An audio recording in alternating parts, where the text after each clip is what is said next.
Lake Mungo. That's right, folks. We're talking Lake Mungo. Are you familiar with this movie? I'm sure some of you are. This has been touted by a few places as one of those like scariest movies ever. It's like this independent film that came out of Australia. It's been sweeping the nation. Everyone's talking about it. And I was like, I got some time to kill. It was on the list for a while.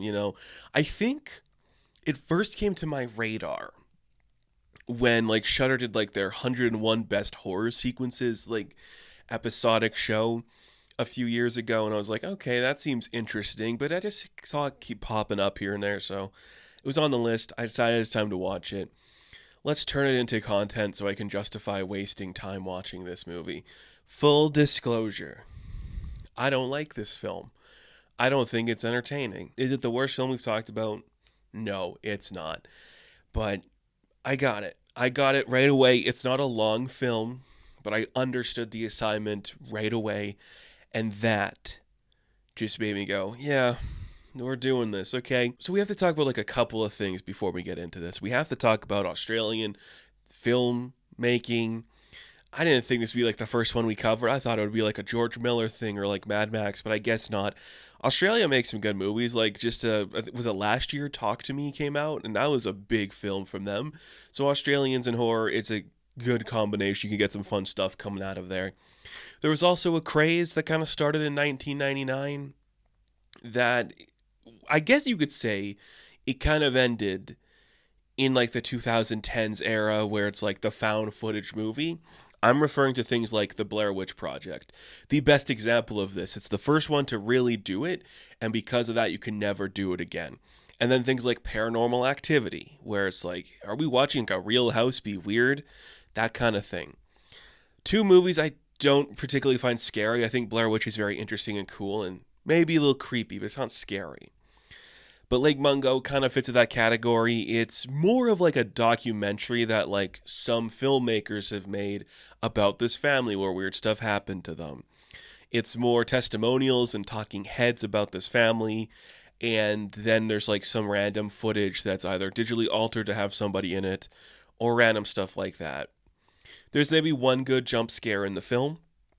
The rest of it is ambiance. And ambiance, that's important to build too. Or maybe if you don't see this stuff, it's going to work for you. But I watch a lot of like Discovery Channel and History Channel, like programs and like networks where they do like this kind of thing. It's like, here's like some creepy thing that happened in this place, and here's like some weird video that we made about it or whatever. So this stuff, it's not scary to me. And it doesn't really like get its point across perfectly. So like Mungo, it's fine. I think this could work for some people. Maybe if you've never seen that other stuff, it would work better. Or maybe if you're just like a fan of just the fake, fictionalized thing that's built to be like a real thing, which is Blair Witch, it's Paranormal Activity, it is like Mungo. The other thing I noticed watching this, and maybe it's just because I've kind of been thinking about it lately, it's Twin Peaks inspired. I mean, the girl that goes missing, her name is Alice Palmer. That right away. A missing girl who secretly in like her real life has been doing some shady things with people in her life and is like this important figure in the community. Like, come on, it is just straight up doing Twin Peaks stuff, and that's fine. That's where the parallels are. The music, the name, the girl, and that's kind of it. But I get it. If you're a fan of David Lynch, then use that in your stuff. Maybe I'm wrong about that. Maybe Joel Anderson's not like a fan of Twin Peaks or David Lynch, but I get it. Like the idea of like the twisted stuff that goes on in suburban neighborhoods. It's kind of like that for a bit when we get to like this child was having an affair with like this married couple. Kind of that. Whatever. Look, Alice Palmer goes missing. It's been some time, and her family is now talking about it publicly. I don't know how much we need to get into detail on all that. She's got a father and a mother and a brother, and they all just have their lives and journeys. She drowns in a lake. Eventually, they find the body. The dad has to go look at it. It's like, that's my girl. Something happened there. And then weird stuff starts happening around the house. The creeping suspense. It's like, she's a ghost. Oh no, is she in the house? We'll call like a psychic expert to come take a look at everything, and he'll be like, maybe something's going on here. Now, there is kind of like a big twist to this movie, so if it's something you have been wanting to see, I'll, it's like, just hold on, I'll get to that stuff at the end, but that's it. That's the like only thing this movie has to offer is like the big twist of whatever you think the twist is going to be. The rest of it is very standard. The rest of it is like testimonials from the family or friends or boyfriends, or like she seemed normal. She was normal. Everything about her was like a good girl. She wasn't that weird. The family wasn't very weird. And then they start showing you like photos because the son's a photographer and he starts taking photos around the house or in the backyard, and like that's Alice's like silhouette in like the frame or whatever. Or like we're recording something in the house, we set up a camera and like something's walking by. Like, oh, there's her like face in like the mirror as we're like taking a picture here.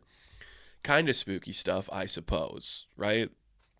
Kind of. Just kind of the idea of something that quickly gets dismissed because we say immediately like the brother was altering these photos to make it look like she was there because they want to like, or he wanted to have like some suspension of belief and everything going on, or else him and his family were just going crazy. It doesn't matter. This leads to them actually realizing that their neighbor broke into their house to steal something, which was like a sex tape that he made of Alice. And that's like, okay, sure. This is not a long movie. And it is more like a featurette you would see on like a network television thing where it's like, what happened to Alice Palmer? Mystery unsolved, that kind of stuff, which I guess could be exciting. Like there is an audience for that, and making like something for that audience on this type of scale, that is something to do. And by scale, I mean theatrical, larger than life, because it's a pretty cheap budget and you could tell. A lot of grainy images, and then like the one scary thing comes to us in like cell phone footage. Which, should we just bury the lead on that? I don't know if there's anything else we really have to say. The actors do a good job of like playing very stoic. Nobody is talking loud. Nobody is presenting anything loud. Even the sheriff's like, I don't know, shit happens all the time. Something like that, just being the ambiance. You're like, yeah, that's fine, whatever. But there's something that happened at Lake Mungo or somewhere, and it's like somewhere in South Wales where Alice went on like a trip with her school and her friends. So she goes there, and eventually we uncover the camera footage of something that happened there. And this is the one like genuinely interesting thing this movie does, which is like the camera footage from like a 2008 cell phone. It's not looking good. It's grainy. It's stupid. But the idea that is presented in this is Alice starts to hear something, she wanders out, and somebody is following her. And as we see the camera move closer and closer, there is like this image of herself stalking her, and it comes face to face with her, and she freaks out. And the thing she comes face to face with that we see on the camera is the version of herself that is going to be dead later. We also learn that she was in communication with the psychic that the family was in communication with, but he was like confidentiality about the whole thing, so he didn't bring it up. So I'm going to talk about the thing that this movie's about. If you haven't seen it and you want to see it, maybe skip this part or just don't watch it. I don't really care. It's fine. This is about someone confronting their own mortality. It's kind of this film about like she knew she was going to die, and like her own depression spiraled to this point where she decided to kill herself is kind of what they're saying. It's supposed to be like this twisty reveal thing of like, oh man, is she actually haunting this house, or was she just like this morbid person who's hiding her feelings from the world? And it wants to be kind of supernatural about it, but it is more or less just this girl thought she was going to die, and then she did die. And when she was confronting her own mortality in terms of like this person seeing her, which is herself, a reflection of her dying, she fell into the trap of actually dying in that way. It's just about sadness and sorrow, and in that way I think it kind of works for what we're doing here, but none of the actors playing the family members present that at all, so it doesn't really get its point across. Nobody convicts any real emotion throughout the entire piece, which really sucks when you're trying to make me feel about this girl. You're not having anyone show that she has anything larger than life to say. It is a very fascinating movie, and I get why some people would really dig this. I just didn't. I've seen this type of thing executed better. I've seen it executed worse, but this just was a bore, and I got the point. You had one very clever moment, which could sell your film, and it almost does. To like today, that is the thing with the cell phone footage that is going to make people want to watch this. Everything else has been done to better effect.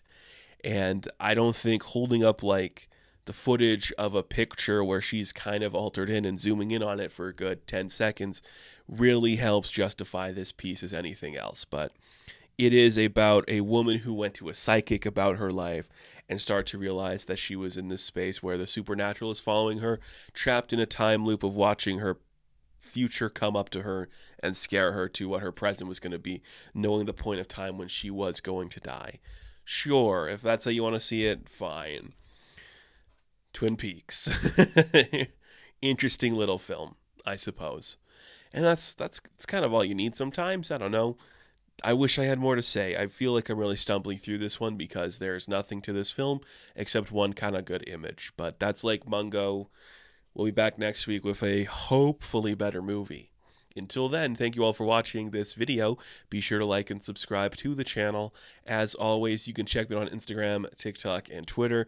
And of course, I will catch you in the next one. Have fun. Stay safe. Good luck.